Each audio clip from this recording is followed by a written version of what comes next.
இருக்குது, கிரகிக்கக்கூடிய ஆற்றல் ரொம்ப குறைவாக இருக்குது. இந்த ரெண்டும் தான் பெரும்பாலும் சொல்லக்கூடிய ஒரு பிரச்சனை. இந்த ரெண்டையும் சரியாக்கணும். ஞாபக சக்தியை நம்ம அதிகப்படுத்தணும், கிரகிக்கக்கூடிய ஆற்றலை நம்ம அதிகப்படுத்தணும். இந்த ஞாபகம் என்பது டாக்டர் கிளாக்கஹல் சொல்லக்கூடிய ஒரு தகவல் என்னன்னு சொன்னால், புலன்களின் மூலம் தெரிந்து கொண்ட ஒன்றை மீட்டறியும் சக்தி ஞாபகம். புலன்களின் மூலம் தெரிந்து கொண்ட ஒன்றை மீட்டறியும் சக்தி ஞாபகம். மறதிங்கிறது புலன்களின் மூலம் தெரிந்து கொண்ட ஒன்றை தற்காலிகமாக மீட்க முடியாத நிலை மறதி. இதிலேருந்து நமக்கு என்ன விளங்குதுன்னு சொன்னால், மறதி என்று நாம் நினைக்கிற அழிஞ்சி போச்சு அப்படிங்கிற ஒன்று 99% நடக்கிறதில்லை. மூளையிலேருந்து எதுவுமே அழிஞ்சு போகிறதில்லை. அப்படி அழியக்கூடிய சந்தர்ப்பம் தலையில் அடிபட்டு பெரிய ஆக்சிடெண்ட் நடந்து மூளையில் உள்ள செல்லுகள் பாதிக்கப்பட்டால் மட்டும்தான் அழிஞ்சு போகும். அல்லது டெமென்சியா, அல்சைமர்ங்கிற நோய் வரணும். அதில் அசிட்டைட் கோலின் என்கிற அந்த ஹோமோன் மூளையில் குறைந்தால் ஒரு சில செல்லுகள் டெத் ஆகும். அதுதான் அல்சைமர், டெமென்சியாங்கிற மூளையில் அழியும். மற்றும்படி உள்ளதெல்லாமே தற்காலிகமாக மீட்க முடியாத நிலை. உங்களுக்கு நல்லா தெரியும், எக்ஸாம் ஹாலில் டீச்சர் பேப்பர் வேண்ட வருவா. டீச்சர் கொஞ்சம் டைம் தாங்க டீச்சர், தொண்டைக்கு நிற்குது. நம்ம சொல்லுவோம் இன்னும் இருக்குது, கையை உதறி இருப்போம். சரி டைம் தரோம் எடுத்துக்கொண்டாலும் வரமாட்டேங்குது. பேப்பரை கொடுத்து டீச்சர் ஒரு 8 எடுத்து வைக்கக்குள்ள பக்கண்டு வாந்தி வந்துடும். அதாவது ஞாபகம் வந்துடும். ஆஹா இப்போ என்ன நோவு வந்திருக்கும். ஒரு ஆளோட பேசிட்டு இருப்போம், ஒரு பேர் ஒன்று தொண்டைக்குள்ளே நிற்கும், வரமாட்டேங்கிறேன். போனதுக்கு பிறகு ஞாபகம். அப்போ தற்காலிகமாக மீட்க முடியாத நிலை, அதுதான் மறதி. ஆனால் உண்மையிலேயே இந்த ஞாபகத்தை சரியாக வச்சிருக்கிறது சில ட்ரிக்ஸ் இருக்குது. அந்த ட்ரிக்ஸை நம்ம சரியாக ஃபாலோ பண்ணோம்டா நம்மளோட மூளை எப்படிப்பட்டதுண்டா, நம்ம வைக்கக்குள்ள எவ்வளோ நாளைக்கு நிற்கணுமென்று டைம் ஃபிக்ஸ் பண்ணி வைக்கிறோம், அவ்வளோ நாளைக்கு நிற்கும். இப்போ நம்ம கம்ப்யூட்டர் யுகத்தில் இருக்கிறோம், வழங்கிட்டா. இப்போ அலாம் வைக்கணும், இந்த அலாம் 3 நாளைக்கு தான் அடிக்கணுமென்று வச்சா 3 நாளைக்கு அலாம் அடிக்கும். திங்களும் செவ்வாயும் அலாம் அடிக்கணுமெண்டா திங்களும் செவ்வாயும் தான் அலாம் அடிக்கும். ப்ரோக்ராம் பண்ணுறது நம்மளை அறியாமலே நம்மளோட மூளையில் ஒரு டைமிங் வைக்கிறோம். இப்போ உமா கடைக்கு போய் ஒரு சாமான் வேண்டிக்கிற சொல்கிறான்டா, அந்த சாமானை சொல்லுவாள், இன்னும் தேங்காய் எண்ணெய் எவ்வளோ, கொச்சிக்காய் எவ்வளோ, வெங்காயம் எவ்வளோ, இதெல்லாம் நம்ம எடுத்துக்கிட்டு போவோம். எடுத்துக்கு போய் வேண்டிக்கு கரெக்டாக கொடுத்துருவோம். அப்போ மூளையில் வைக்கக்குள்ள கடைக்கு போய் வாங்கும் வரைக்கும் நாளைக்குமா மகள் நேற்று நீங்கள் என்னென்ன வேண்டினீங்கன்னு சொன்னால், சரி நீங்கள் சொன்னதெல்லாம் என்ன அவ்வளோதான், நமக்கே மறக்கும். ஒரு சிலது நினைவிருக்கும். அப்போ மூளை அதை மறந்துடும். ஒரு டாக்டரை டெலிஃபோன் நம்பர் நோய் குணமடையும் வரைக்கும் தான் ஞாபகம் இருக்கும். நோய் குணமடைஞ்சோன்னா தேவையில்லை, மூளை அழிச்சிடும்.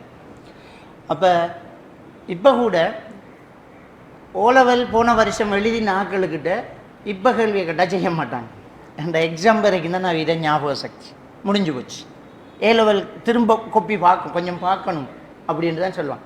மூளோட வேலை அதான், நம்ம எப்படி வைக்கிறோமோ அப்படி எடுத்துக்கிறோம். ஆனால் உம்மாட டெலிஃபோன் நம்பர், வீட்டு இலக்கம், நம்மளோட ஐடென்டி கார்டு நம்பரு மறக்காது. ஸ்கூலில் இருக்கக்கூடிய இண்டெக்ஸ் நம்பர் மறக்காது. ஏலெவல் படித்ததுக்கு பிறகு ஓலெவல் இண்டெக்ஸ் நம்பர் மறந்துடும், விளங்கிட்டா. அப்போ எவ்வளவுக்கு தேவை, ஓலெவல் எழுதும் வரைக்கும் தான் நமக்கு அந்த இண்டெக்ஸ் நம்பர் தேவைப்படும். எழுதி முடிஞ்சு ரிசல்ட்ஸ் பார்த்துட்டோம்ட்டா முடிஞ்சு. சிலருக்கு ரிசல்ட்ஸ் பார்க்க நம்பரை தருணாக்களும் இருக்கிறாங்க. அப்போ அந்த மூளையில் எவ்வளவுக்கு நம்ம வைக்கிறோமோ அவ்வளவு தான் நமக்கு என்ன செய்யும், அது இருக்கும். அப்போ குறிப்பாக மாணவர்கள் எதிர்நோக்கக்கூடிய சவால் கவன குறைபாடு. ஒரு விஷயத்தை நம்ம கிரகிக்கக்கூடியது, ஒரு லெக்சரிங் நடக்கக்குள்ள அதை எடுத்து உள்வாங்கிறதும் ஞாபக சக்தி. இது ரெண்டுக்கும் முக்கியமான காரணம் சப்ஜெக்டிவ்னு சொல்லுவாங்க. மாணவிகள் 2 விஷயத்தில், ஸ்டூடெண்ட்ஸ் பொதுவாக 2 விஷயம் நமக்கு இருக்கு. ஒன்று ஒப்ஜெக்டிவ், இன்னொன்று சப்ஜெக்டிவ். ஒப்ஜெக்டிவ்ங்கிறது புறவலய காரணிகள். உங்களோட சிலபஸ், உங்களோட புக்கு ஹைலைட் பண்ணிக்கிறது, இப்போ நான் ஸ்டேஜில் நின்று பேசுகிறது, இதெல்லாம் ஒப்ஜெக்டிவ். உங்களோட மைண்டில் படுற மாதிரி இருந்தால் அது ஒப்ஜெக்டிவ். நீங்கள் புக்கில் சிலது ஹைலைட் பண்ணிக்கும், சிலது கலர் இருக்கும், சிலது பொண்டா பெரிய எழுத்தில் இருக்கும், சிலது வட்டம் போட்டு இருக்கும். அப்படி இருக்கிறது ஒப்ஜெக்டிவ். ஒப்ஜெக்டிவ் மாணவர்கள் எல்லாருக்குமே சமனாக தான் இருக்கும். சப்ஜெக்டிவ்ங்கிறது அகவலய காரணிகள், மனசோட சம்மந்தப்பட்ட ஒரு விஷயம். ஒப்ஜெக்டிவ் நம்ம சரியாகிறோம்னா நம்மளோட கொப்பியை சரியாக வச்சுக்கணும். ஹேண்ட் ரைட் கையெழுத்து சிலரை நல்லா இருக்கும், நல்லா இல்லாமல் இருக்கும், அதை பற்றி பிரச்சனையே கிடையாது. நீங்கள் எப்படி வேணாலும் எழுதிப்போம். சிலர் சொல்லுவாங்க கையெழுத்து நல்லா இல்லை, கையெழுத்து நல்லா இல்லாட்டி என்ன. ஆனால் என்ன செய்யப்படா, உங்களோட கொப்பியில் தென்னை மரம் சூரியனை வழிட்டு நிற்கப்படாது, சித்திரம் வழிட்டு நிற்கப்படாது, சைன் பேச்சு பழகப்படா, பேர் எழுதி பழகுறதில்ல. உங்களோட கொப்பியாகவே இருக்கணும். அந்த சப்ஜெக்டை மட்டும்தான் நீங்கள் எழுதணும். உங்களுக்கு கை உழையிறேன்டா அதுக்கு எக்ஸ்ட்ரா ஒரு புக் ஒன்றை வச்சுக்கோங்க. உங்களுக்கு கை உழையக்கூட அதில் எழுதுங்க. சிலருக்கு கை உழையிற இருந்தால் போல் ஒரு சித்திரம் எழுதணும், ஒரு தென்னை மரம் எழுதணும், ஒரு கடற்கரை காட்சி எழுதணும், சைன் பேச்சு பழகணும், ஒரு மாடு எழுதணுமெண்டா அதுக்கு வேறு யாரும் புக் கொண்டை வச்சுக்கோங்க. உங்களோட கொப்பி என்ன செய்யப்படாது, மாறப்படாது. இது ஒப்ஜெக்டிவ். இந்த ஒப்ஜெக்டிவ் மாறினாலும் ஞாபக சக்தி குறையும். ஒப்ஜெக்டிவ் மாறண்டா என்னென்னா, இப்போ நீங்கள் சயின்ஸ் படிக்கையில் சயின்ஸ் கொப்பி இருக்கு, சயின்ஸ் கொப்பி காணாது போச்சு, மழையில் நிலஞ்சிட்டு கிழிஞ்சு போச்சு, மிஸ் ஆகிட்டேன்டா இன்னொரு கொப்பி ஒன்று எடுத்து இன்னொரு பிள்ளோட கொப்பியை பார்த்து இதை எழுதுவீங்க. எழுதக்கொள்ள நாம் ஸ்கூலில் எவ்வளோ நாள் இப்போ 6 மாதமாக எழுதிட்டு இருந்தது இடது பக்கம் மேல் பக்கத்தில் இருந்தது, இன்னொரு கொப்பிக்கு மாற்றக்கொள்ள வலது பக்கம் கீழுக்கு வந்துடும். இது எக்ஸாமில் உங்களுக்கு சல்லுப்படுத்தும். நீங்கள் ஒரு வருஷமாக ஒரே கொப்பியை பாவிச்சா எக்ஸாமில் நீங்கள் ஆன்சர் பண்ணக்குள்ள உங்களோட மனக்கண்ணுக்கு முன்னால் உங்களோட கொப்பி, அந்த கொப்பியில் அந்த மூலையில் அந்த கருத்த பெண்ணால் எழுதினது, நீல பெண்ணால் எழுதினது, சிவத்த பெண்ணால் ஹெட்டிங் போட்டதெல்லாம் அப்படியே மனக்கண்ணுக்கு முன்னால் வரும். மனசால் பார்த்துக்கிட்டே எழுதலாம். இது இமேஜினேஷன். இந்த இமேஜினேஷன் மாறும்போது உங்களுக்கு ஞாபக சக்தி சல்லுப்படும். அப்போ கொப்பியை மிஸ் பண்ணப்படாது. மலையில் நிலைகிறது, காணாக்குறது, கிழிக்கிறது மிஸ் பண்ணப்படாது. கொப்பியை சரியாக வச்சிருக்கணும், அதில் தேவையில்லாத எழுதப்படாது. அப்படி இருந்தால் ஒப்ஜெக்டிவ் கரெக்டாக இருக்கும். புக்கெல்லாம் ஒன்று தான், மாறினாலும் இன்னொரு புத்தகம் எடுத்தாலும் அந்த புத்தகத்தில் அந்த பக்கம் அவடத்தான் இருக்கும். கொப்பி தான் நமக்கு இப்போ பிரச்சனையாகிறது. ஒப்ஜெக்டிவ் எல்லாருக்கும் ஒன்று தான், அதில் கையெழுத்து தான் நமக்கு பிரச்சனை. அந்த கையெழுத்தை சரியாக வச்சுக்கிட்டா சரி. எழுத்து நல்லா இருக்கு இல்லைங்கிறது உங்களுக்கு பிரச்சனை கிடையாது. எழுத்து நல்லா இல்லாட்டி கூட நாம் என்ன செய்யலாம், நல்லாவே மார்க்ஸ் எடுத்துகிட்டு போகலாம். சரிதானே? ரைட். இன்னொரு விஷயம் இருக்குது, அது ஒப்ஜெக்டிவ். இந்த சப்ஜெக்டிவ் என்றால் அகவலய காரணிகள், நம்முடைய மனசோட சம்பந்தப்பட்ட விஷயம். இதுதான் சப்ஜெக்டிவ். இந்த சப்ஜெக்டிவ் சரியாக இருக்கிற ஆட்கள் தான் கிரகிக்கக்கூடிய ஆற்றல் அதிகமாக இருக்கும், ஞாபக சக்தி அதிகமாக இருக்கக்கூடியவர்களாக இருப்பாங்க. அப்போ இந்த சப்ஜெக்டிவை அகவலய காரணியை சரியாகிறதுக்கு நான் உங்களுக்கு சில ஐடியாக்கள் தான். இந்த சப்ஜெக்டிவுக்கு எதிரான சில வைரஸ் இருக்கு, அதை முதல் அழிக்கணும். இந்த அகவலய காரணியை சரியாக்கணும். ஸ்கூலுக்கு போகக்குள்ள, கிளாஸுக்கு போகக்குள்ள கேட்டோட நம்மளோட வெளி பிரச்சனைகளை தூக்கி வச்சுட்டு தான் உள்ளுக்கு வரணும். இப்போ நான் பேசிட்டீங்க, இது ஒப்ஜெக்டிவ். நீங்கள் கேட்டுக்கிறீங்க, உங்களை ஒவ்வொருத்தருக்குள்ளேயும் மனசுக்குள்ளே சப்ஜெக்டிவ்.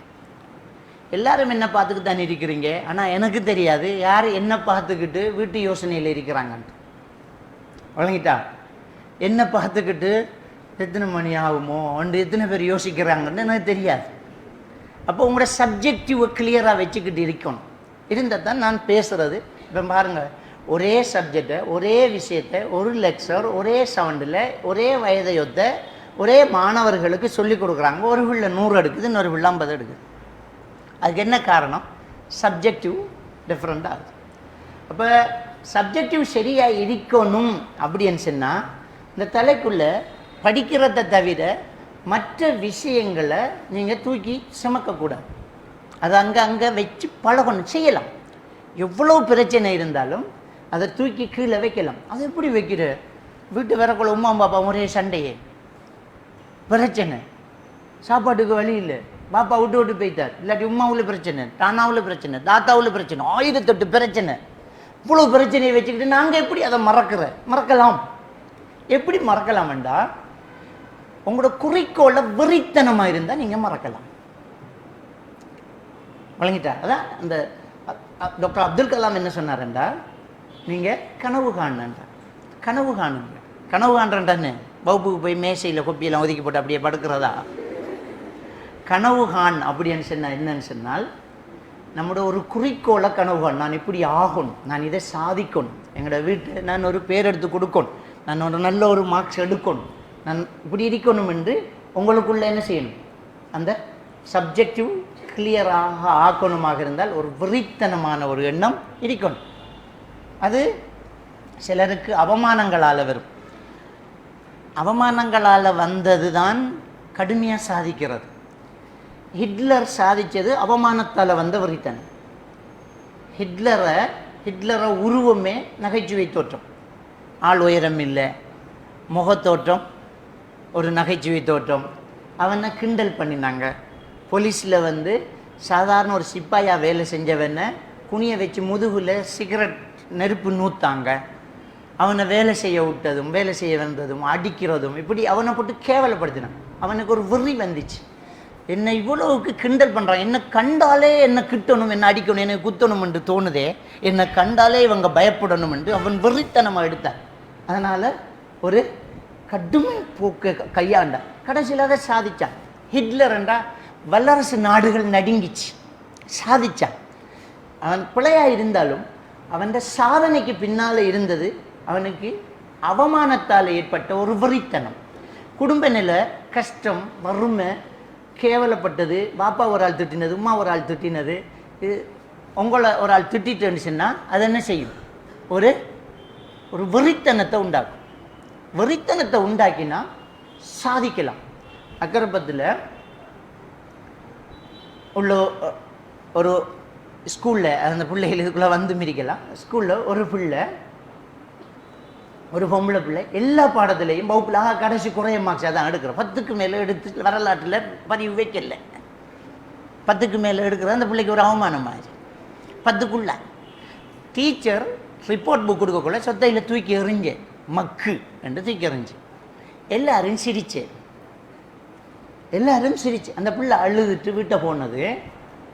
அந்த வருஷம் ரிப்போர்ட் புக் கொடுத்து ஸ்கூல் முடிஞ்சு அடுத்த வருஷம் ஸ்கூல் தொடங்கி 1 மாதம் போகல, 2 மாதம் போகல, 3ஆவது மாதம் அந்த பிள்ளை போகாது என்று நினச்சிட்டு இருக்கிற நேரம் எழும்பிச்சு வெள்ளை உடுப்பை கழுவிச்சு அம்மா பார்த்தா பிள்ளை போகுது, கொப்பியை எடுத்து வச்சுட்டா ஸ்கூலுக்கு போன பிள்ளை. அந்த பிள்ளை வெறித்தனமாக அவமானப்பட்டு சிரிச்சிட்டாங்களே என்கிறதுக்காக படிச்சிச்சு. அந்த ஸ்கூலில் அடுத்த வருஷம் அந்த வகுப்பில் அந்த பிள்ளை தான் எல்லா பாடத்துலேயும் ஃபெஸ்ட். அப்போ அதுக்குள்ளேயே இருந்திருக்கு திறமை, அந்த திறமை இருந்திருக்கு. அடுத்த வருஷம் அந்த பிள்ளை தான் திறமை, அடுத்த வருஷம் அந்த பிள்ளை தான் ஸ்கூல் ஃபெஸ்ட். வெளியில் மாவட்ட ரீதியான பேச்சு போட்டி அது இது கட்டுறோம், அதுதான் ஃபெஸ்ட். அக்கரப்பத்தில் உள்ள ஒரு ஸ்கூலில் நடந்த சம்பவம். நான் என்ன சொல்கிறேன்னு சொன்னால், அந்த வெறித்தனம் வந்துட்டுண்டால் நம்மளோட சப்ஜெக்டிவை ஒட்டைக்கிறதுக்கு எதுவுமே வராது. வீட்டில் பிரச்சனையாது இருந்துட்டு போட்டு நான் படிக்கணும், நாம் சரியாக இருக்கணும். இந்த சப்ஜெக்டிவ் சரியாக இருக்கணுமாக இருந்தால் நீங்கள் சில விஷயத்தை தூக்கி எறியணும். அது மார்க்கமும் சொல்கிறது தான், மார்க்கமும் சொல்லக்கூடிய ஒரு விஷயமும் தான் அது. முதலாவது விஷயம், நீங்கள் இந்த ஃபோன் கலாச்சாரத்துக்குள்ளே விட்டு திரும்பி வரோம். ஃபோன் பாவனைங்கிறது நம்மளை சிவியர் ஃபார்ம் ஆஃப் மென்டல் இல்னஸுக்கு ஆளாகும். பயங்கரமான மனநோயாளிகள் உருவாகுறாங்க இந்த ஃபோன் பாவனையால். போதை வஸ்து பாவிச்சா மூளையில் டோப்பமைன்ங்கிற ஹோமோன் அதிகமாக சுரக்கும். இதே ஹோமோன் ஃபோனை தொடர்ந்து பாவிக்க கொள்ள எடிக்ட் ஆகுறதுன்னு சொல்கிறது அந்த ஹோமோன் கூடுதலாக சுரக்கிறது தான். அதனால தான் இப்போ நம்ம நாட்டில் போதை வஸ்து பாவிச்சாக்களுக்கு ரீஹபிலிட்டேஷன் சென்டர்கள், புனர்வாழ்வு மையங்கள் இருக்குது. வெளிநாடுகளில் யூரோப்பில் டோப்பமைன் ஃபாஸ்டிங் சென்டர் என்று வச்சிருக்கிறாங்க. ஃபோன் பாவிக்கிற பிள்ளைகளில் ஃபோனை பறிக்க இல்லாமல் இருக்கி, ஃபோனை எடுக்க இல்லாமல் இருக்கி அப்படின்னு சொன்னால் அந்த பிள்ளைகளை கொண்டு அந்த சென்டரில் சேர்த்துடுவாங்க. அங்கே ஃபோன் இல்லாமல் அவங்கள சிறையில் அடைச்சி வைப்பாங்க. சிறை மாதிரி ஸ்கூல் அது அடைச்சி வைப்பாங்க. பிள்ளைகள் துட்டிக்கும் ஒரு 3 மாதம் அவங்க அதுக்குள்ளே இருந்துட்டு வந்தால் அந்த டோப்பமைன் ஹோமோன் கம்மியாகும். அப்போ டோப்பமைன் ஹோமோன் கூடுதலாக சுரக்கும். ஃபோன் பாவனையால் மனநிலை பாதிக்கப்படுது. இது மார்க்க ரீதியாக நாங்கள் கவனிச்சிட்டோம்னு சொன்னால், இந்த ஃபோன் பாவனையில் என்ன நடக்குதுண்டா, ஃபஸ்ட்டு டைம் மேனேஜ்மெண்ட் நம்மகிட்ட இல்லாமல் போகுது. நம்மளோட மதம் டைமுக்கு தொழுவுற, டைமுக்கு அல்லாவை வணங்குற ஆக்கள் நாம. டைம் கிடைக்கும் போது அல்லாஹ் வணங்குற ஆக்கள் வழியில் இருப்பாங்க ஒரு சிலர். சில மதங்களில் டைம் கிடைக்கும் போது கடவுளை வணங்கிட்டு போவாங்க. நாம் டைமுக்கு தான் கடவுளை வணங்கணும். என்ன வேலை இருந்தாலும் எடுத்து வச்சுவிட்டு அந்த டைமுக்கு என்ன செய்யணும், கடவுளை வணங்கணும். டைம் மேனேஜ்மெண்ட் நம்மக்கிட்டே இருக்குது. அப்போ அல்லாஹ் திருக்குறான்ல ஒரு அஸ்ர் காலத்தின் மீது சத்தியமாக என்று சொல்லி இந்த மனிதன் இந்த நேரத்தை மிஸ் பண்ணும்போது என்ன செய்கிறான், நஷ்டவாளி ஆகிறானுங்கிறத அழகாகவே உணர்த்துறான். காலத்தின் மீது சத்தியமாகங்கிறான். அப்போ டைம் மேனேஜ்மெண்ட் நம்மகிட்ட இருக்கணும். இந்த டைமுக்கு நம்ம இதை இயங்கணும், இதை செய்யணும், உடுப்பை கழுவணும், குளிக்கணும், உடுப்பு மாற்றணும், என்ன செய்யணும், வீட்டில் வேலை செய்யணும், தூங்கணும், தொழணும், இதெல்லாம் செய்யணும். இந்த ஃபோனில் உட்கார்ந்தாக்களுக்கு இரவு பகலாகிறதுன்னு தெரியாது, பகல் இரவாகிறதுன்னு தெரியாது. ஏண்டா அவங்கள வேறொரு உலகத்துக்கு இந்த ஃபோன் இழுத்துக்கு போகும், வேறொரு இமேஜ் ஒன்றை உருவாக்கும். கொஞ்ச நேரம் நாம் இந்த உலகத்தை மறந்து அதுக்குள்ளே ஆயிடுவோம். அப்போ டைம் மேனேஜ்மெண்ட் அதில் இல்லாமல் போகும். அடுத்தது இந்த ஃபோன் பாவனையாளர்கள் என்ன செய்கிறாங்கன்னு சொன்னால் கேமில் இறங்குறாங்க. ஃப்ரீ ஃபயர், பப்ஜி என்கிறது ஒரு ஆபத்தான ஒரு கேம். அது ஆம்பளை பிள்ளைகள் அதிகமாக இருந்தாலும் பெண்களும் இன்றைக்கு அதிகமாக என்ன செய்கிறாங்க, அதில் இன்வால்வ் ஆகுறாங்க. குரூப்பாக இருந்து விளையாடுறோம். ஆன்லைனில் வேறொரு நாட்டிலேயும் ஒருத்தன் இருப்பாங்க, பேசி அதை விளையாடுறோம். அப்போ இந்த ஃப்ரீ ஃபயர், பப்ஜி விளையாட்டு தெளிவான ஷரியா சட்டப்படி ஹராமான ஒரு விளையாட்டு. எப்படி ஹராம் என்றால் அதில் இருக்கிறது உருவம், திருடியில் வரையப்பட்ட ஒரு உருவம். மறுமையில் அஷத்து அதாபன் யௌமு கியாமன்ற சொல்லாங்க. மறுமை நாளிலேயே கடுமையான தண்டனை யாருக்கு இருக்குமெண்டா உருவப்படம் வரைகிறாக்களுக்கு, சில செய்கிறாக்களுக்கு, உருவம் செய்கிறாக்களுக்கும் வரைகிறாக்களுக்கும். அப்போ அந்த உருவப்படத்தை நாம் வரையாட்டியும் அவன் திருடியில் வரைஞ்சிட்டு வச்சிருக்கா, நாம தான் அதை அசைக்கிறோம், எழுப்புறோம், நடக்க வைக்கும், குனிய வைக்கும், ஓட வைக்கும், சாவடிக்கிறோம், ரத்தம் பெற வைக்கிறோம், அந்த உருவம் மாற்றுறோம். அப்போ நம்முடைய கையால் அந்த உருவப்படங்கள் இயக்கப்படுது. அப்படி இயக்கப்படுறதுனால அது ஒரு தெளிவான ஒரு ஹராம். மூன்றாவது விஷயம், நெகட்டிவ் தாட்ஸ் நமக்குள்ள உருவாகுது. இரக்க குணம் இயல்பிலேயே வரணும். நம்முடைய மார்க்கத்தில் இயற்கை ஜீவ காருண்யம் நமக்கு ரொம்ப முக்கியம். விளங்கிட்டா? சஹாபாக்கள் ரசூலுல்லாஹி ஸல்லல்லாஹு அலைஹி ஒரு பயணம் போகிறாங்க. ஒரு இடத்துல சஹாபாக்களை பாட்டிட்டு ரசூல்லா போகிறாங்க. ஒரு பறவை சுத்துது, கத்துது. ஏன் இது குத்துனாங்க? இதில் அதில் கூட்டில் இருந்த குஞ்சு எடுத்துட்டாங்க. உடனே வைங்க, அதை வைங்க அப்படின்னாங்க. அப்போ ஜீவகாருண்யம். விளங்கிட்டா? முட்டையை திருடுபவனுக்கு அல்லாஹ்வின் சாபம் இருக்கின்றான். முட்டையை குட்டிக்கு வச்சுட்டு உட்காந்துட்டேன்டா அதை திருடக்கூடாது. இப்போ கோழியை நம்ம முட்டை விட்டு எடுத்து சாப்பிட்றோம், அது வேறு விஷயம். ஆனால் அது அடப்படுக்கிறதுக்கு முட்டையை ரெடியாக்கி படுத்துட்டு அதுக்கப்புறம் எடுக்கக்கூடாது. அது ஜீவகாருண்யம் இல்லை, அதை தடுக்கிறாங்க ரசூலுல்லாஹ். முட்டையை திருடக்கூடாது அப்படிங்க. அப்போ ஜீவகாருண்யம் காட்ட வேண்டிய நாம இந்த ஃப்ரீ ஃபயர், பப்ஜி விளையாட்டில் என்ன செய்யணும், அடுத்தவனை கொன்றுக்கிட்டு இருக்கோம். சும்மா ஒருத்தனை அவன் என்ன செஞ்சதுக்கு நீ சாவடிக்கிற. இப்போ ஃப்ரீ ஃபயர் விளையாடி இன்றைக்கு ஒரு 150 பேரை சாவடித்தோமே, அந்த 150 உம்மா கேசினா வாப்பா கேசினா நம்மளோட சொத்தை பேரை மாற்றி எழுதினா, இல்லாட்டி உனக்கு தான் திட்டினான்னா என்ன செஞ்சதுக்காக அவனை சாவடிக்கணும். சும்மா போட்டு ஒருத்தனை கொண்டுக்கிட்டே இருக்கும். அப்போ நெகட்டிவ் தாட்ஸ் வருது. அல்லாஹ் தஆலா திருக்குர்ஆன்ல இஜ்தனிபு கஸீரன் மின் அல்லாஹ் இன்ன பஅலல்லாஹ் நீசுன், அதிகமான எண்ணங்களை விட்டுடுங்க, சிலது பாவம்ங்கிறான். அப்போ நெகட்டிவான எண்ணம் கூட வரப்படாது. அடுத்தவனை சாவடிக்கணும் என்ற எண்ணம் வரப்படா, அடுத்தவனுக்கு உதவி செய்யணும் என்ற எண்ணம் தான் வரணும். நீங்கள் நல்லது நினைச்சா நினைச்சதுக்கு ஒரு நன்மை எழுதப்படும். நினைச்சதுக்கு நன்மை தாரோம், நல்லதை என்று ஆசை ஊட்டின மார்க்கத்துக்குள்ள நாம் நம்முடைய பிஹேவியரால், அசைவால், ஆக்டிவிட்டிஸால் நம்ம ஒருத்தனை சாவடிச்சுக்கிட்டு இருக்கோமே. அப்போ நம்மளோட ஆட்டிடியூட் மாறுதே. அப்போ மாறக்கூடாது. அப்போ அந்த வகையில் அது என்ன செய்யுது, தெளிவான ஹராமாக என்ன செய்யும், அது மாறிக்கிட்டு இருக்கு. அதில் இந்த ஃப்ரீ ஃபயர் விளையாட்டில் என்ன செஞ்சுருந்தாங்கண்டா, இப்போ எடுத்துட்டாங்க, அது உலகத்தில் அது பெரிய பேசப்பட்டுச்சு. ஒரு குறிப்பிட்ட லெவலுக்கு மேலே ஆயுதம் கிடைக்கணுமெண்டா அதில் இருக்கிற ஒரு சிலையை வணங்கணும், வணங்கினா தான் ஆயுதம் கிடைக்கும். அப்படி டிசைன் பண்ணியிருந்தான். இப்போ நம்ம முஸ்லீம் பிள்ளைகளுமே என்ன செய்ய, விளையாடிட்டு போகல, அதில் இருக்கிற கதாபாத்திரம் நாம் சாய்ஸ் பண்ணால் நான் தான். அப்படியே போகக்குள்ள என்ன செய்யுது, ஒரு லெவலுக்கு மேலே ஆயுதம் கிடைக்கணும்னா அங்கே ஒரு பெரிய சிலைக்கு அந்த சிலையை கும்பிடணும், கீழே விழுந்து சுஜி செஞ்சு வணங்கணும். வணங்கினது பிறகு நிறைய வெப்பன் கிடைக்கும். அந்த வெப்பன் இடத்துக்கு போகிறார். அப்போ என்ன நடக்குது, சிலையை வணங்க வைக்கிறான், சிலையை வணங்க வைக்கிது நம்மளை. அப்போ எவ்வளோ பெரிய ஒரு பாவமான காரியத்தை நம்ம பண்ணிக்கிட்டு இருக்கோம், சிந்திச்சு பாருங்கள். அப்போ இந்த அடிப்படையில் இது நமக்கு என்ன செய்யுது, ஹராம் ஆகுது. அப்படிங்கிறத நம்ம என்ன செய்யலாம், தெளிவாக வழங்கலாம். அடுத்தது, இந்த ஃபோன் பாவனையால், இந்த ஃப்ரீ ஃபயர் பப்ஜியால் நம்முடைய நாட்டுக்குள்ளேயே மனநல பாதிக்கப்பட்டு மென்டல் இல்னஸுக்கு ஆளாகின ஆட்கள் நிறைய பேர் இருக்கிறாங்க. இந்த ஏறாவூரில் இப்போ ஒரு 4 வருஷத்துக்கு முன்னே ஓலெவல் எக்ஸாம் எழுதிட்டு ஏலெவலுக்காக வெயிட் பண்ணிட்டு இருக்கிற ஒரு பொடியனுக்கு ஃபோனை கொடுத்துட்டாங்க. ஒரு ஹிந்து பையன், அவர் பப்ஜி விளையாடினார், பப்ஜியில் தோத்துட்டார். தோத்ததுனால அவர் விளையாடக்குள்ள நம்முடைய இமேஜினேஷன் அதுக்குள்ளே பெய்த்திடும். நான் தான் அது. தோத்துட்டோமே, தூக்குல தங்கிட்டான். காலையில் கதவை திறக்கச்சுன்னா திறக்கல, தட்டினாங்க. ஓட்டக்கல்லட்டிக்கு இறங்கி பார்த்தா தொங்கிக்கிட்டு இருக்கான்னு எழுதி வச்சு போட்டு, நான் பப்ஜியில் தோத்துட்டேன், இனி வாழ்ந்துவே இல்லை. அந்த அளவுக்கு மென்டல் இல்னஸுக்கு ஆளாகிறான். களுத்துறை டிஸ்ட்ரிக்டில் ஒருத்தன் வந்து என்ன செய்யறாங்கன்னா, பப்ஜி ஃப்ரீ ஃபயர் இது ரெண்டில் ஒரு கேம். அந்த கேமில் அவனுக்கு ஒருத்தரும் ஃபெஸ்ட் ஆயிடுச்சு இல்லையா, செத்துட்டானாம் என்றதுனால அவரை இமேஜினேஷன், ஹலுசினேஷன், டெலூஷன் என்று சொல்கிறது. அவரை டெலூஷன் என்னன்னா, நான் செத்துட்டேன். இது ஒரு மென்டல் இல்னஸ் தான், டெலூஷன் சொல்கிறேன். நான் செத்துட்டேன். இப்போ ஒரு சில மனநோயாளர்கள் இருக்காங்க, ஸ்கிசோப்ரினியாங்கிற சில மனநோய்கள் இருக்கு. அந்த மனநோயில் சில கேஸுகள் வரும். என்னென்றா, நான் மவுத்தா போய்த்தேன், எனக்கு நிறைய கேஸ் வந்துருக்கு. அவங்க சொல்லுவாங்க, நான் மவுத்தா போய்த்தேன், என்ன அடைக்கிட்டாங்க, எனக்கெல்லாம் முடிஞ்சு, நான் மவுத்தாயிட்டேன் அப்படி சொல்லுவாங்க. அது மாதிரி ஒரு கேஸ் வேறு, அவர் செத்துட்டாராம். அப்படி என்று அவருக்கு ட்ரீட்மெண்ட் நடந்துக்கிட்டு இருந்துச்சு. அதே மாதிரி பெட்டிகளோவில் ஹாஸ்பிட்டலில் ஒருத்தர் இருந்தார்.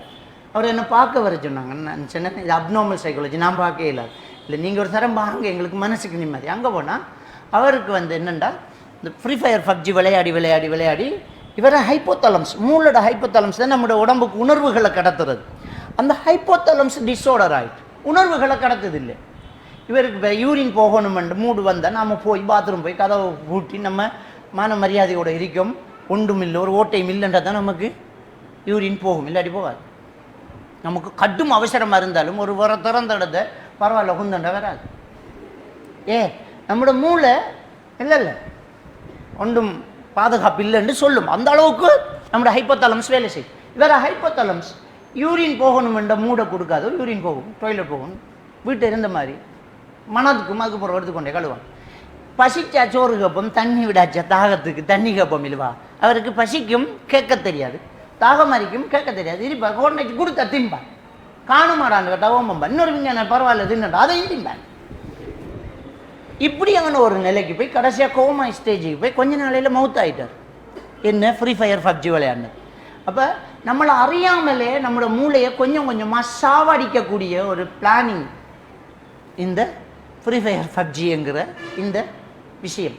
அடுத்தது, இந்த ஃபோனுக்குள்ளே இறங்கி நாம் குரூப்புகள் திறக்கிறது, என்ன டிக்டாக் ஒன்று ஓப்பன் பண்ணுறது, வாட்ஸ்அப் குரூப் ஒன்று போகிறது, சேவ் பண்ணுறது, நமக்கு ஒரு ஃபேஸ்புக் போகிறது, அதில் செல்ஃபி எடுத்து, இதெல்லாம் மனநோய். செல்ஃபி எடுக்கிறதெல்லாம் ஒரு மனநோய் வழங்கிட்டா.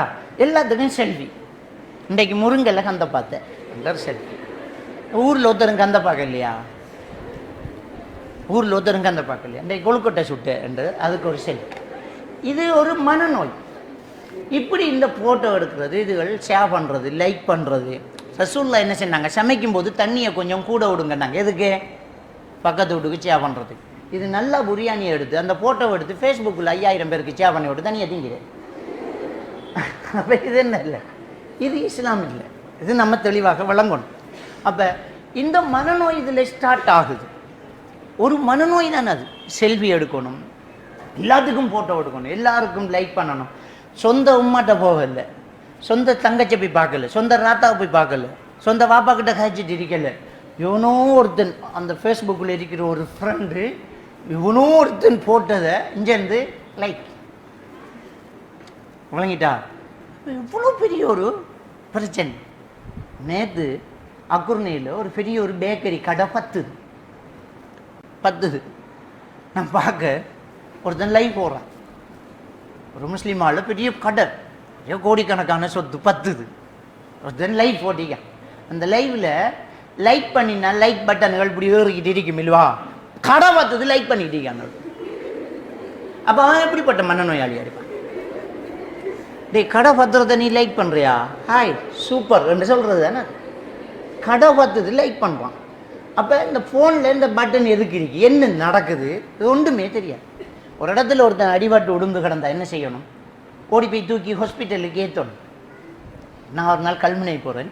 இந்த யூனிவர்சிட்டிக்கு அங்கால ஒரு ஆக்சிடெண்ட் நடந்து ரத்த வெள்ளம், ஒருத்தரை தொடக்கி கீழே அப்படியே கால் தூளாகி சூண்டு கிடக்கு. வீடியோ எடுத்துட்டு நிற்காங்க, வளைச்சி நின்று சன்னம் கிடக்கு, வீடியோ எடுத்து நிற்காங்க. நான் போய் வெள்ளச்சோட்டு நான் போய் ஆளை தூக்கி குறுக்கி கூப்பிட்டு ஒரு ஆட்டக்காரன் தூக்கி ஏற்று அவடத்த ஒரு ஆள் வெட்டி பார்க்க வந்து அவரை அப்படி உள்ளுக்கு தள்ளி கூட போ ஓடு.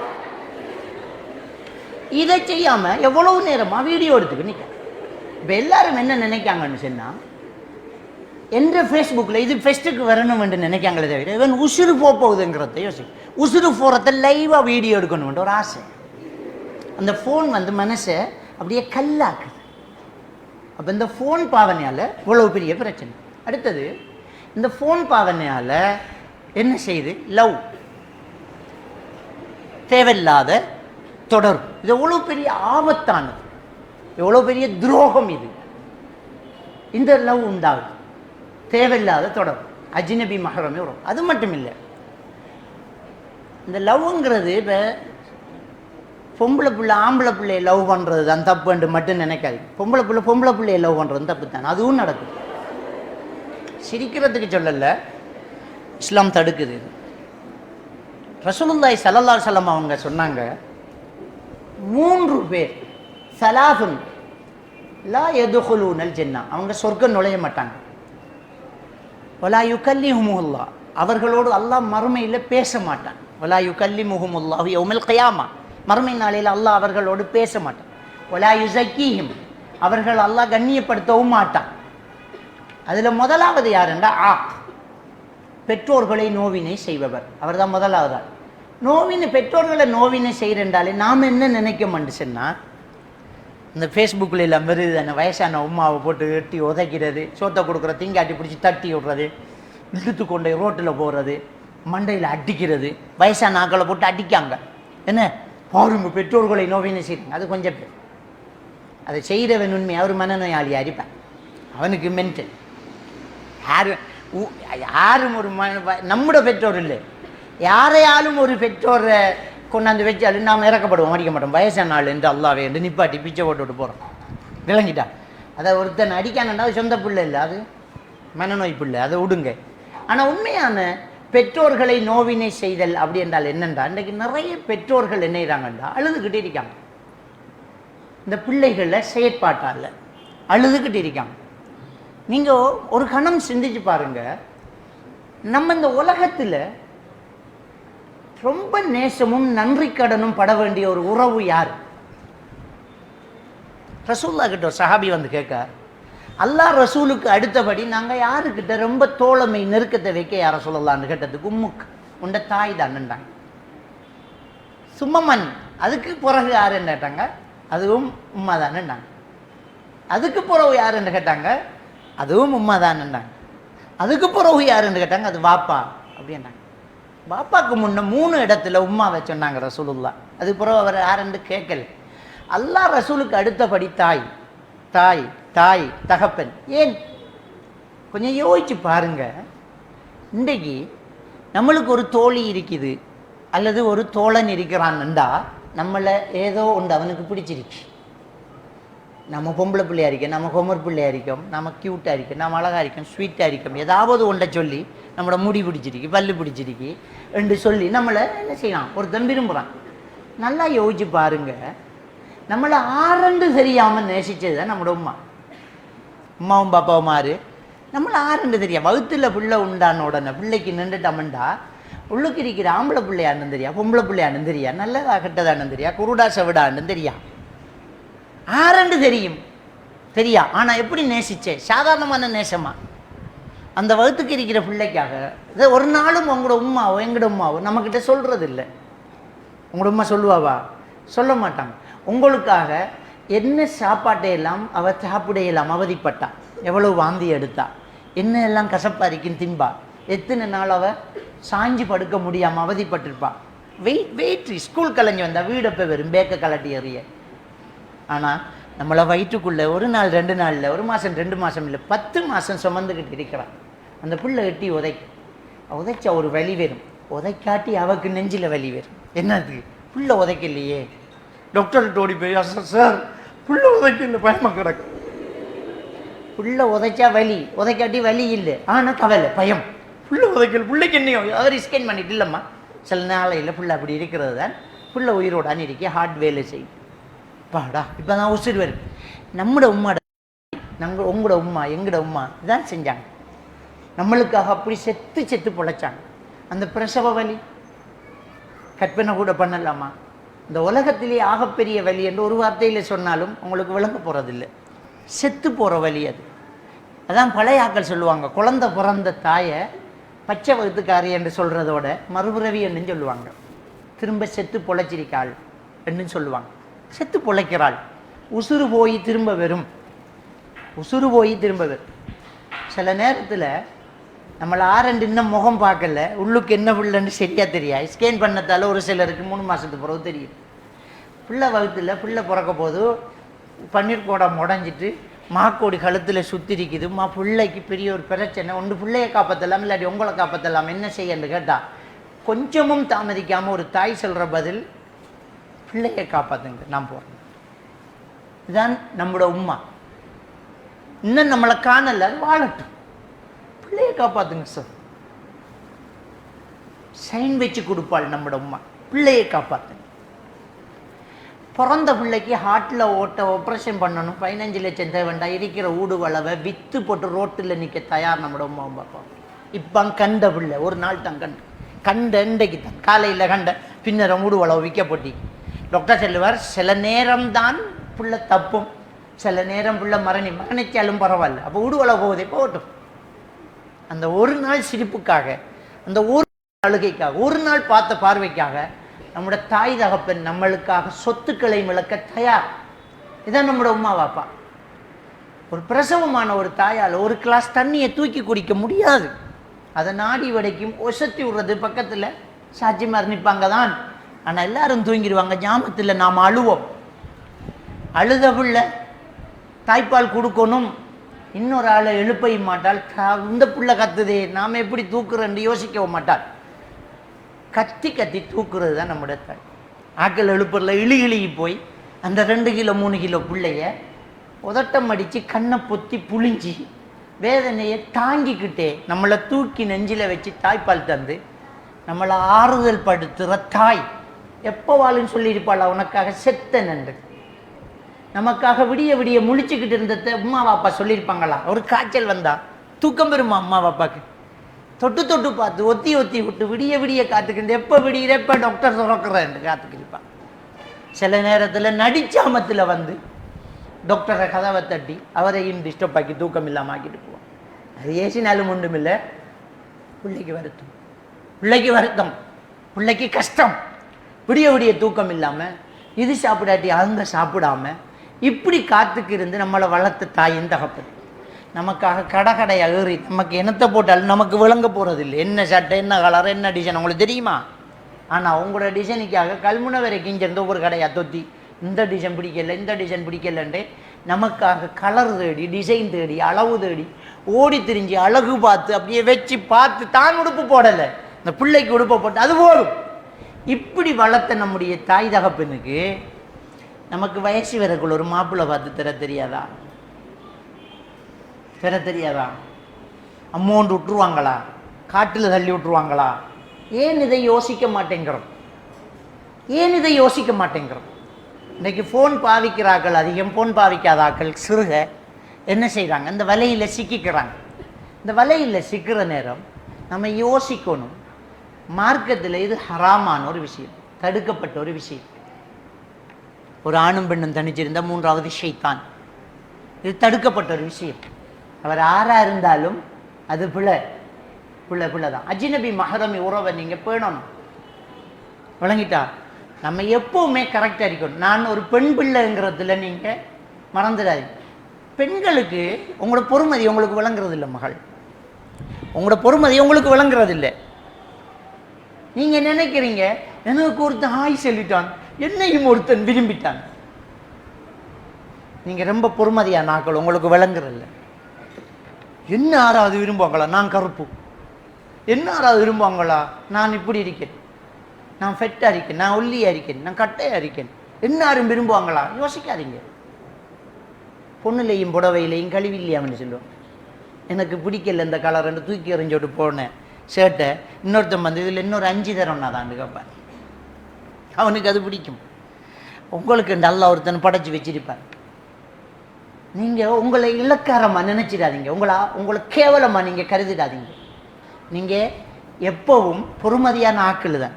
அந்த பொறுமதி உள்ளுக்குள்ளே இருக்கும் வரைக்கும் தான். வெளியில் வந்த பொறுமதி இல்லை, வெளியில் வந்த பொறுமதி இல்லை. உரிச்சு வச்ச வாழைப்பழத்தை ஒருத்தரும் எடுத்து சாப்பிட மாட்டாங்க. உங்களோட வீட்டுக்கு வந்த விசிட்டேஷனுக்கு வாழைப்பழங்களை கொஞ்சம் அப்படியே உரிச்சு ஒரு பிங்கானுக்கு வச்சு எடுங்கன்னு சொல்லுங்களேன். ஒருத்தன் தொடுவானா? ஒருத்தன் தொடுவானா? உடுப்பில் குறை இருந்தால் உரிச்சு வச்ச வாழைப்பழம் தான். அதை பார்த்து தொட்டு பார்த்து ரசிக்கத்தான் ஆள் இருக்கும், எடுத்து வாழ்கிறதுக்கு ஆள் இருக்கா. அப்படி ஒருத்தன் எடுக்கானண்டா அவனும் அப்படிப்பட்ட ஒரு ஆளாக தான் இருப்பார். நம்மளோட பொறுமதி, நம்மளோட ஆடை, நம்முடைய மறைவு, நம்மளை பார்க்குறதே கஷ்டமாகும். அப்பா பொறுமதி வழங்கிட்டா. நம்ம சில பொருட்கள் விலை கூட. எதுக்கு விலை கூடன்னு தெரியுமா? அதை எடுக்கிற கஷ்டம்ன்றதெல்லாம் விலை கூட. வேறு அதில் அவ்வளவு டேஸ்ட் இல்லை, அதில் அவ்வளவு டேஸ்ட் இல்லை. அதை எடுக்கிற கஷ்டம் அவ்வளவுதான். கடலுக்குள்ளே இருந்து எடுக்கிற முத்துக்கு விலை கூட. முத்து என்னடாப்பா அதில் என்ன இருக்கு? அதை விட என்ன எவ்வளோ ஆர்டிஃபிஷியலாக என்னோட பளபளப்பெல்லாம் கண்டுபிடிக்கலாம். அது இல்லைம்மா, அதை எடுக்கிற கஷ்டம், அதை எடுக்கிற கஷ்டம். சுவிஸில் ஒரு கிழங்கு கொண்டு இருக்கு, சுவிஸில் ஒரு கிழங்கு கொண்டு இருக்கு, நம்முடைய இஞ்சி கிழங்கு மாதிரி ஒரு கிழங்கு. அந்த கிழங்கு எடுத்து சாப்பாட்டில் அப்படி சீவி போட்ட ஒரு சின்ன ஒரு வாசல், லட்சக்கணக்கான பொறுமதி. இப்போ சுவிஸில் ஒருத்தர் காட்டுறார், நாயை வச்சுக்கிட்டு ஒருத்தன் தேடிக்கிட்டு புல் தரையில் நாயை வச்சுக்கிட்டு புதையல் தேடுற மாதிரி தேடுறான். நிப்பாட்டி காட்டினான். இது என்னன்னு தெரியுமா மௌலவி? என்ன? ஒரு கிழங்கு. அந்த கிழங்கை விவசாயம் பண்ண முடியாது, அந்த கிழங்குக்கு மரம் இல்லை, அந்த கிழங்கை நாட்ட முடியாது. அந்த கிழங்கை விவசாயம் பண்ண தானாக விளையுது நிலத்தில். அது சுவிஸில் தான் இருக்குது. அந்த கிழங்குற வாசத்தை நாய்க்கு பழக்கி நாயை வச்சுக்க, நாயை விட்டு தேடுவேன். நாய் ஒரு இடத்த தோண்டினா அந்த கிழங்கு ஒரு துண்டிக்கு. அந்த ஒரு துண்டை கிழங்கை கொண்டு போய் $50,000 விற்பான். அந்த கிழங்கு ரெஸ்டாரண்ட்டில் சாப்பாட்டில் இருக்கும். சாப்பாட்டில் அப்படி சீவி போட்டு அதை திங்கிறதுக்கு கோடிக்கணக்கில் இருக்கும். என்ன அவ்வளோ பெரிய டேஸ்டான கேட்டால் அதெல்லாம் ஒன்றும் கிடையாது. அது எடுக்கிற கஷ்டம், அதுக்கு அவ்வளோ விலை. அது அவ்வளோ சிரமம் பட்டு எடுக்கான். உங்களை பார்க்குறது கஷ்டமாக இருந்தால் நீங்கள் பொறுமதியான ஆள். உங்களோட பேச முடியாதுன்றா நீங்கள் பொறுமதியான. நீங்கள் உங்களையே நீங்கள் இலக்காரமாக நினைக்கிறீங்க. இந்த 5 தேவைகளில் பிரச்சனை வரும்போது தான் ஒரு ஆள் மனநிலைக்கு ஆளாகிறார். அன்பு தேவை, காப்பு தேவை, பாலியல் தேவை, பௌதிக தேவை, உணவு தேவை. அதில் அன்பு தேவை உங்களுக்கு இருக்கிற பிரச்சனை. நீங்கள் என்ன நினைக்கிறீங்கண்டா, என்னோட ஒருத்தர் இறக்கம் இல்லைன்னு நினைக்கிறீங்க. உம்மா கடுகடுப்பாக இருக்கிறத உங்களை இறக்கம் இல்லைன்னு நினைக்க வைக்குது. உம்மா இறக்கமாக இருக்கிறதெல்லாம் கடுகடுப்பாக இருப்பாங்க. நீங்கள் சின்ன பிள்ளையில குமராகிறதுக்கு முன்னாடி சாச்சிட்ட போகிறான்னு புஷ்ஷன் ஓடுவீங்க. நீங்கள் குமராகி உங்களுக்கு ஒரு அவுட்லுக் வந்துட்டு இப்போ நீங்கள்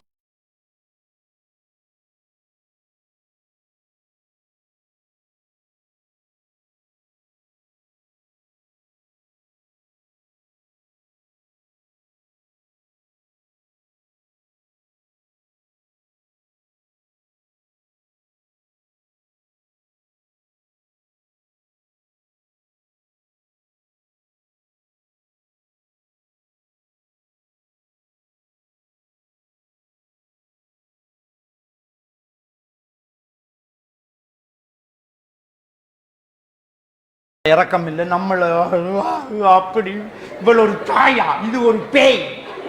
ஒரு சிலர் எழுதுற டைரி எழுதுற, எனக்கு எல்லாருக்கும் தாய், எனக்கு மட்டும் பேய். உங்களோட தாய் தான் உண்மையான தாய். விட்டு போட்டு பார்த்துக்கு இருந்தா அவளு தான் பேய். உன்னை பக்குவப்படுத்துறாள், உன்னை அடக்கி வைக்கிறாள், உன்னை உள்ளுக்கு போய் இருக்க சொல்றாள், அவளுதான் தாய். உனக்கு ஒரு மதிப்பு இருக்கு, உனக்கு ஒரு அவுட்லுக் வந்திருக்கு. நீ இப்ப தனியா போகப்படா, உன்னை 4 பேர் சைட் அடிப்பான். பிள்ளை தப்பு அப்படிங்கிறத நமக்கு உணர்த்துறது தானே அது. அப்போ நம்மட தாய் நமக்கு ஒரு மாப்பிள்ளை பார்த்து தருவார், நாம் அவசரப்பட தேவை, நம்ம தேவையில்லாமல் யோசிக்க தேவையில்லை மகள். அந்த டைமுக்கு அது நடக்கும். அதே நேரம் உங்களுக்கு விருப்பம் இல்லாத ஒன்றை உங்களுக்கு கட்டி வைக்கிறதுக்கு இஸ்லாம் அனுமதிக்கும் இல்லை, அப்படி செய்யவும் மாட்டாங்க. நீங்கள் அவசரப்படுறாதீங்க, தேவையில்லாத முடிவெடுத்துறாதீங்க. இதுதான் பெற்றோர்களுக்கு நோவினை செய்த. 2வது, ஒரு ஆணுக்கு ஒப்பாக பெண் மாறுறது, எண்ணத்தில் ஒரு ஆணாக மாறுறது, மாறி ஒரு பெண்ணை நேசிக்கிறது. ஒரு பெண்ணை நேசிக்கிறார், எண்ணத்தில் மாற்றங்கள் கொண்டு வர்றது. இது அல்லாஹ்வுடைய சாபத்துக்குரியது. சொர்க்கம் நுழைய மாட்டாங்க, எல்லாம் அளவோடு இருக்கும். விளங்கிட்டா? அப்படி சிலர் ஸ்கூலில் அவள் விரல்ல ரெண்டு ஓட்டு அன்றைக்கு இவக்கு தலை சுத்து மயக்கம் கரு விராட்டி உனக்கு என்ன அவளை பார்த்தா தானே எனக்கு நித்திர வெறும் மனுஷன்னா சம்திங் ராங். உங்களோட போக்கு சரியில்லை, சைத்தான் உங்களை வழிகேட்டில் கொண்டு வரான், சைத்தான் உங்களை வழிகேட்டில் கொண்டு போயிட்டே இருக்கிறான். அது பிள்ளை எல்லாம் ஒரு லெவலோட இருக்கணும், ஒரு அளவுக்கு இருக்கணும். அப்போ இந்த விஷயத்தில் ரொம்ப கவனமாக இருக்கணும். அப்போ இதில் ரொம்ப கவனம். இந்த சப்ஜெக்டிவில் நமக்கு தடையாக இருக்கிற ஒரு விஷயம் இந்த ஃபோன் கலாச்சாரம், அடுத்தது இந்த காதல் கலாச்சாரம் பாரது. இது பெரிய ஒரு ஆபத்தும் ஹராமும் ஒரு துரோகமும் பெற்றோர்களை நோவினை செய்யக்கூடியது. நம்மளோட வாழ்க்கையில் நாமளே மண்ணள்ளி போகிறதுமான ஒரு விஷயம். நம்மளோட வாழ்க்கையில் நாமளே மண்ணள்ளி போகிறோம். இந்த விஷயத்தில் நான் இன்னும் கொஞ்சம் விவரம் சொல்கிறேன். என்னன்னு சொன்னால், உங்களை ஒருத்தன் குறுக்கால வந்து ஹாய் சொல்லி நேசம் சொல்லி நாம கல்யாணம் முடிப்போம், நாம பேசுவோம் என்று சொல்லி ஒருத்தன் குறுக்கால வந்து முதல் செய்த வேலை சத்தியம் எடுப்பான். இந்த உலகம் எதிர்த்தாலும் நீ என்னை விடக்கூடாது, சத்தியம் பண்ணிட்டான்.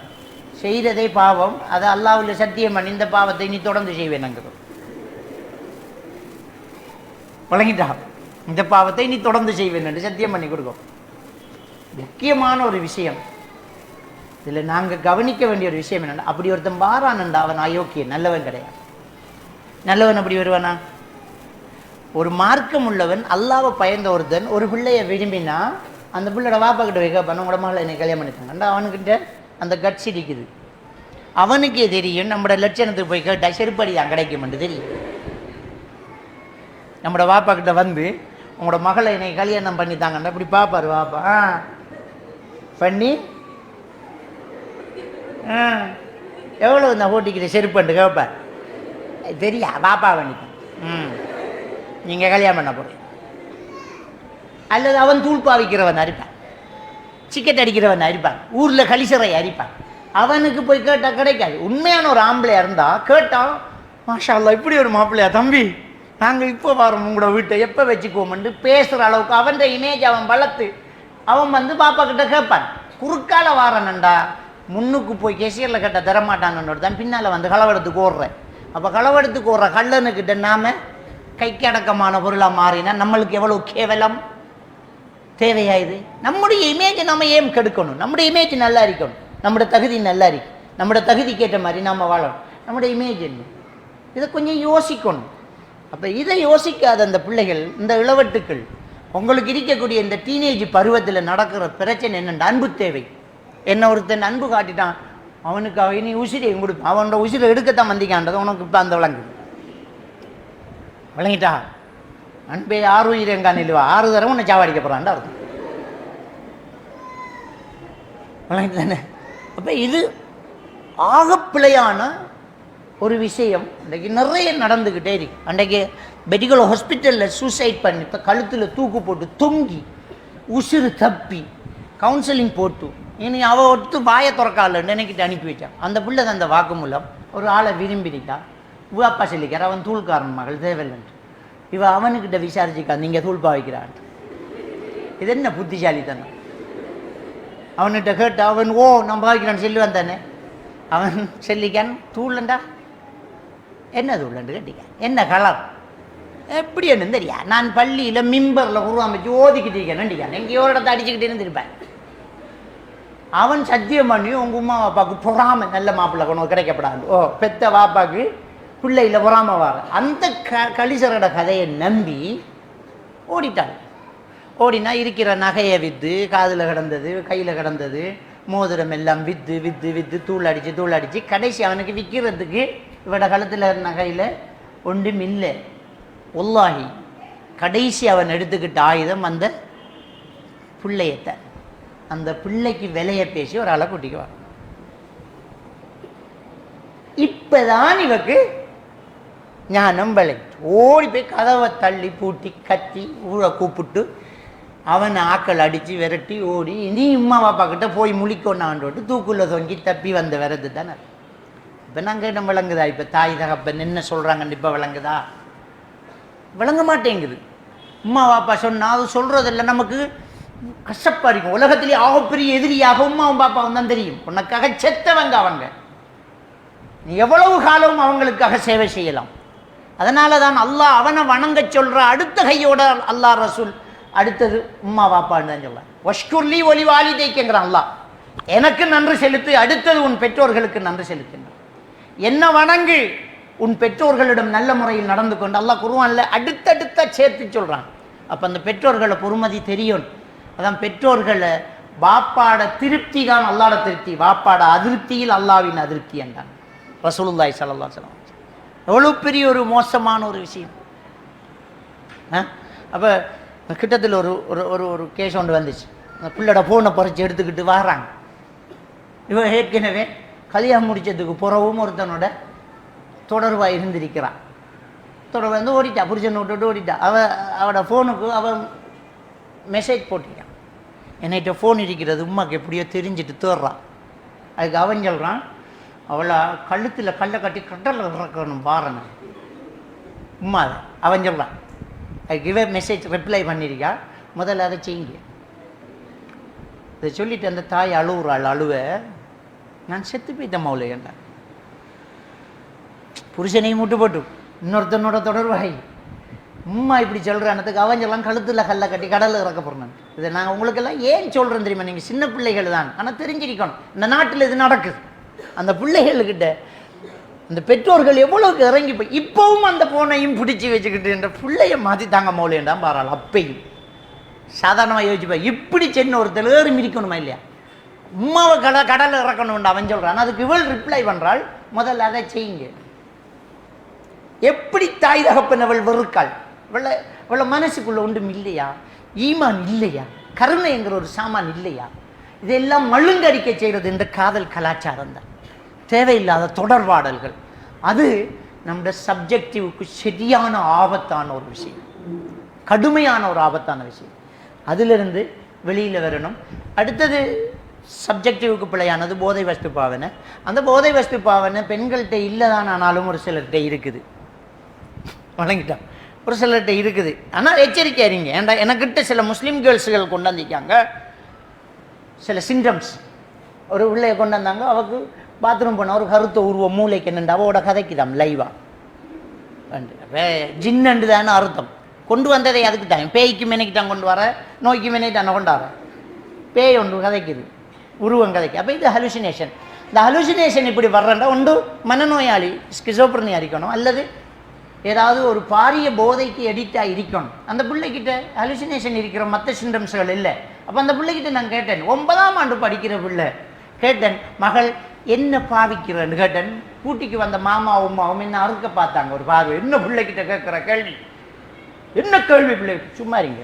மகள் வித்தியாசமாக என்ன மகள் பாவிச்சேன்னா சாக்லேட். நம்முடைய கிழக்கு மாகாணத்தில் ஒரு ஸ்கூலில் தான் சாக்லேட்.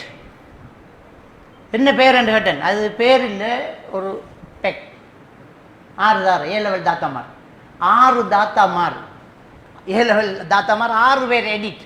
அவங்க இப்போ உள்ளுக்கு இஷ்யூ பண்ணிட்டு இருக்காங்க. இது 9ஆம் ஆண்டு பிள்ளை. அந்த 6 பேரும் ஸ்கூலால் பிரின்சிபலால் நிறுத்தப்பட்டு இந்த பிள்ளையோட இன்னும் 6 ஆய்வு செய்யப்பட்டு அந்த பிள்ளைக்கு ட்ரீட்மெண்ட் நடந்துக்கிட்டு இருக்குது.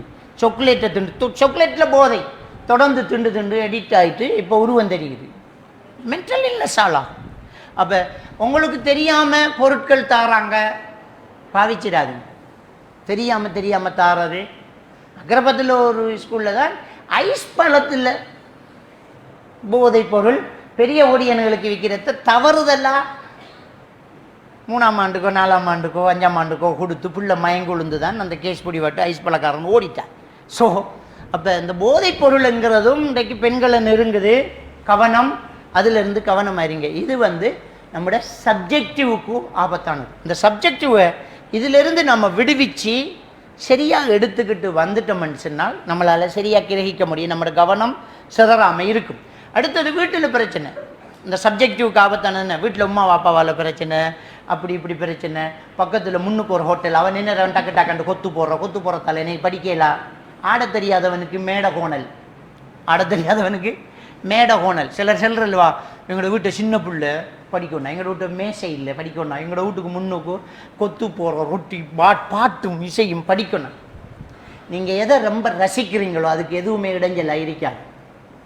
எதை ரசிக்கிறீங்களோ. இப்போ கிரிக்கெட் நம்ம காக்கா மாதிரி கிரிக்கெட் பார்க்குறவனுகளே அவன் கிரிக்கெட் பார்த்துக்கிட்டு இருப்பான். டிவி சத்தத்தை விட பெரிய சத்தத்தில் உமா போய் நிற்பான்.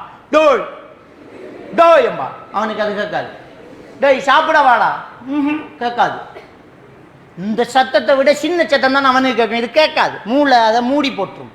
பார்த்து ஸ்கோர் பார்த்துட்டீங்க, எத்தனை விக்கெட் அவுட் ஆகும். என்ன இவ்வளவு நேரம் கூப்பிட்ட கேட்கலையாடா. இப்ப இதுக்கு என்ன சொல்ற, எதை நீங்க ரொம்ப ரசிக்கிறீங்களோ அதை உங்களை யாரும் அழிக்க முடியாது.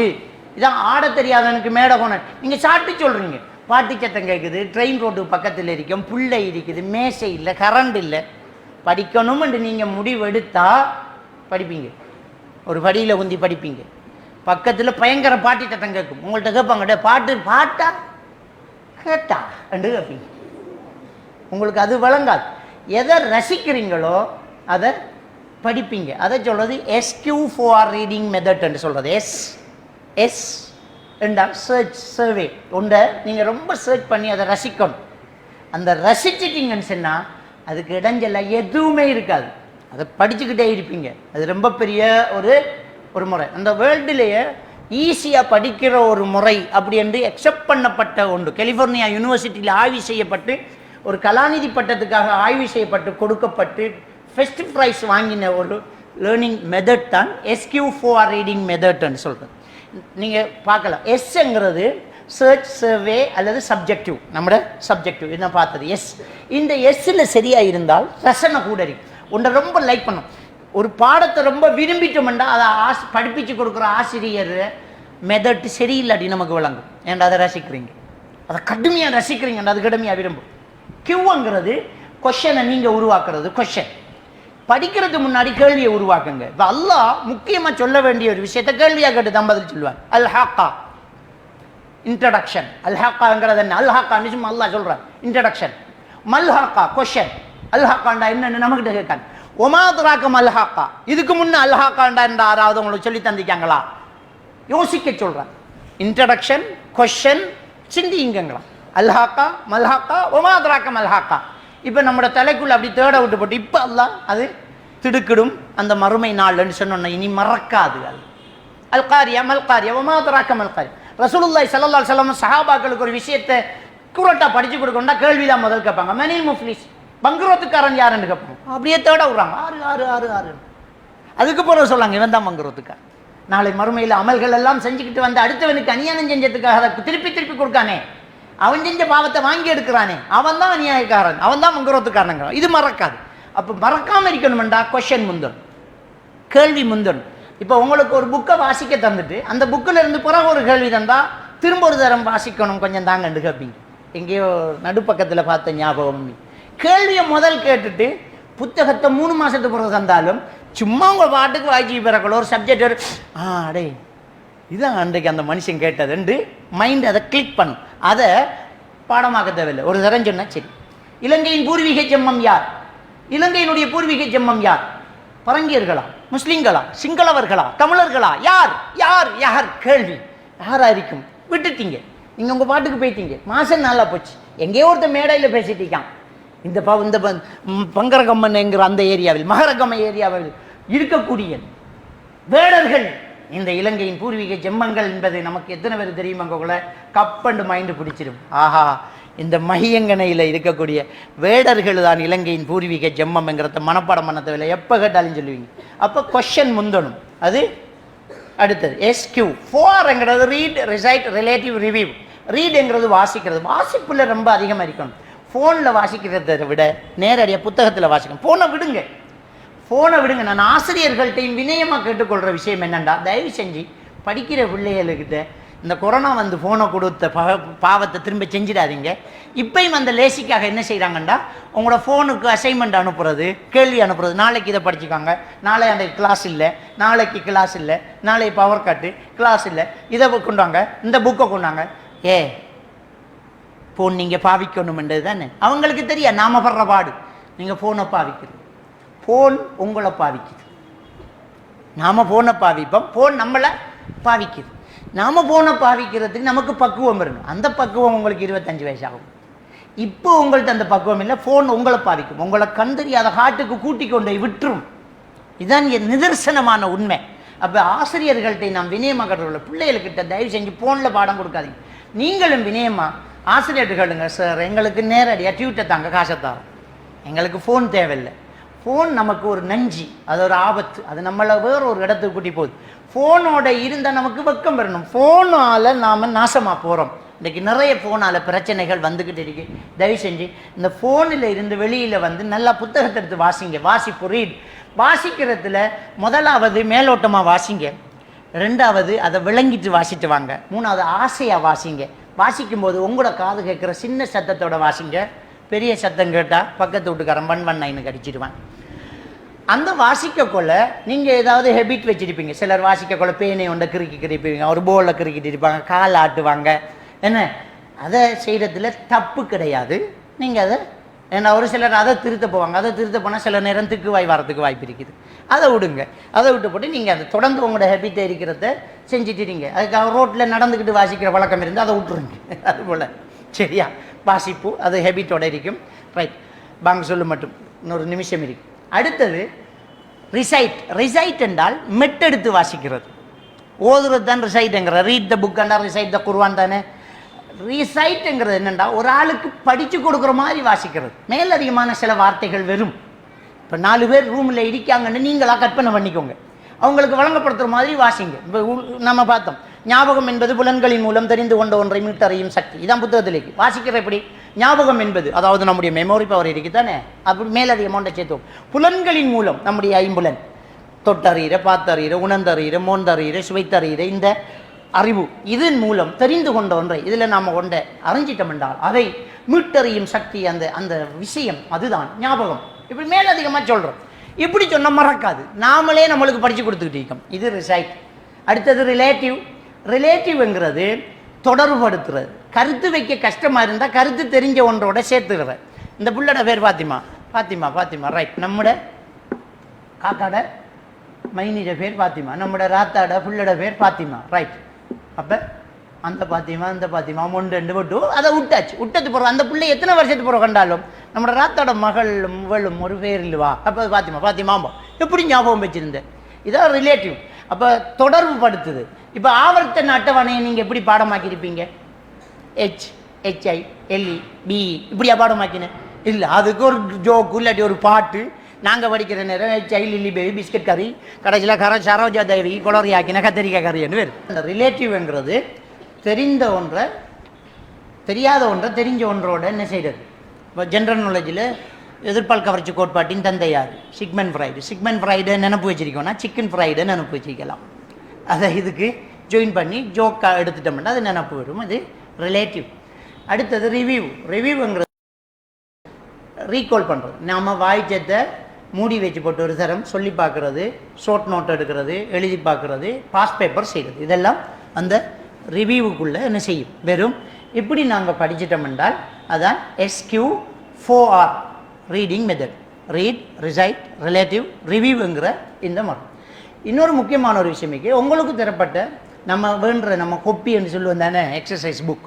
இந்த புக்கில் நீங்கள் ஒவ்வொரு பக்கத்தை பிறனாலும் இடது பக்கம் ஒரு சிவத்தை கோடி இருக்கு, இடது பக்கம் ஒரு சிவத்தை கோடி இருக்கு. அந்த கோட்டுக்கு இங்கே ஒன்று மெழுதுற இல்லை. அப்போ என்னத்துக்கு வச்சுக்கு?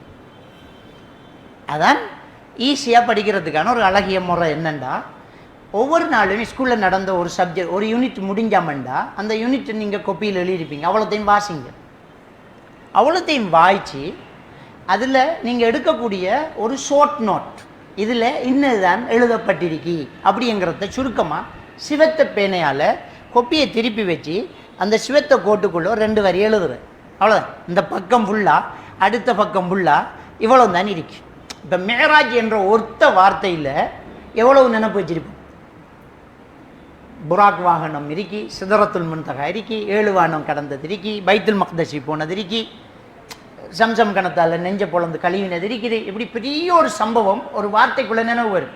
புராக் என்கிற வார்த்தைக்குள்ளே தொழுகை என்கிறதுக்குள்ள ருக்கு, சுஜூது, அத்தஹியாத் எல்லாமே நினைவு வரும். அது மாதிரி ஷார்ட் நோட்டுங்கிறது அந்த பக்கத்தில் நீங்கள் படித்த விஷயம் அவ்வளவுத்தை எடுத்து அதில் ஷோட்டா இதில் சொல்லப்பட்டது இதுதான் என்று எழுதியாச்சு. மன்னன் படையோடு வேட்டைக்கு கிளம்பினான். அவ்வளோதான், இவ்வளோதான், ஷோர்ட்டாக எழுதியாச்சு. இதை எக்ஸாம் டைமில் திரும்ப அதைத்தான் வாசிக்கிறது. அந்த கொப்பியில் திருப்பி வச்சு அந்த சிவப்பில் ஷார்ட் நோட் எழுதினீங்களே இதைத்தான் வாசிக்கிறது. அதை வாசிக்க வாசிக்க மைண்டு கிளிக் பண்ணணும். ரைட், உள்ளுக்கு இன்னும் எல்லாம் இருக்கி. ஓகே, அடுத்தது இது இருக்கி. எப்போ உங்களுக்கு விளங்கலையோ நான் தான் எழுதினேன் விளங்கலையே அப்படி எங்கும்போது மட்டும் விரிவை பார்க்குறோம். இது ஈஸியாக எக்ஸாமுக்கு நம்ம தயாராகிற ஒரு முறை. எனவே இன்றைக்கு மாணவர்கள் எதிர்நோக்கக்கூடிய ஒரு பெரிய ஒரு சவால், அதுக்கான தீர்வு என்ன? சவால் என்னண்டா நம்மளோட சப்ஜெக்டிவ் தான் சவால். ஒப்ஜெக்டிவில் ஒரு சின்ன சவால் தான் நம்மளோட கொப்பியை டேமேஜ் ஆகாமல் வச்சிருக்கிறது. சப்ஜெக்டிவில் ஒரு பெரிய சவால் போன் பாவனை, காதல் கலாச்சாரம், போதை வஸ்து பாவனை, தேவையில்லாத அஜ்னபி மஹரமி, உறவு பேணாத சில நடவடிக்கைகள், இது எல்லாத்தையும் விட்டுட்டு நம்ம சப்ஜெக்டிவுக்குள்ளே போகிற சப்ஜெக்டிவுக்குள்ளே வந்தால் அதில் படிக்கிற முறை எஸ்கியூ ஃபார் ரீடிங் மெத்தட் அதை நம்ம செய்யணும். கடைசியாக நான் ஒரு விஷயத்தை நான் சொல்லிக்கொள்ள விரும்புகிறேன் என்னென்றால், தொழுகை ஒரு நாளும் கைவிட்டுறாதீங்க. கபூரில் நமக்கு கேள்வி டிகிரி முடித்தா பிஹெச்டி முடித்தா ஆண்டு இல்லை, தொழுத ஆண்டு தான் கேள்வி. இந்த உலகத்தில் நீங்கள் படித்து பட்டம் பெறுற அண்டைக்கும் உசுர் போகலாம், அவ்வளோ நாள் பட்ட வாட அனுபவிக்காமலும் போகலாம். ஆனால் மறுமையில் எதையுமே மிஸ் பண்ண மாட்டோம். நாம் நல்லதோ கெட்டதோ கடுகளவு செஞ்சாலும் மிஸ்கால தர்றத்தின் ஹைரையரா, கடுகளவு கொஞ்சம் செஞ்சாலும் கண்டுகொள்வோம், கடுகளவு நல்லது கெட்டது செஞ்சாலும் கண்டுகொள்வோம், எதுவும் மிஸ் ஆகாது. அங்கே தயாராக நாங்கள் போகணும். தொழுகையை மறந்துஞ்சே நாங்கள் ஒன்றும் செஞ்சிடப்படா. ஃபிசிக்கலாக நாங்கள் எடுத்து பார்த்தா தொழுகையும் நமக்கு ஞாபக சக்தி அதிகப்படுத்தும்.